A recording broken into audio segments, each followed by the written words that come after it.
Welcome to the Genius Factory. Enjoy the video. In this video, I will show how to reprogram Jeep Wrangler key. Begin by sitting in the driver's seat with all doors closed and both keys ready.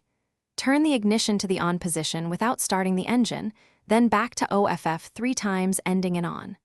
Watch the security light for a rapid flash to confirm programming mode. If it fails, wait 5 minutes and retry the sequence, keeping keys nearby. Now follow the step-by-step routine to add your new key.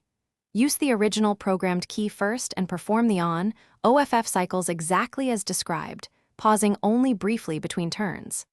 After the third cycle, insert the new key and turn to on for 1 second to register it. Remove the new key and test by starting the engine. If it starts, programming succeeded. Repeat for additional keys if necessary. If you're finding this helpful, please subscribe and like. It really supports the channel. Quick recommendation: use leak-proof containers for parts and bolts while you work on your Jeep to avoid spills and lost pieces. They stack neatly and save cleanup time.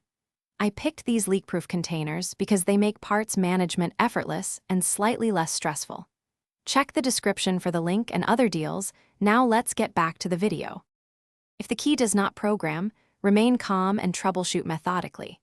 Confirm battery health and that the original key still starts the vehicle. A non-functional original key prevents adding new ones.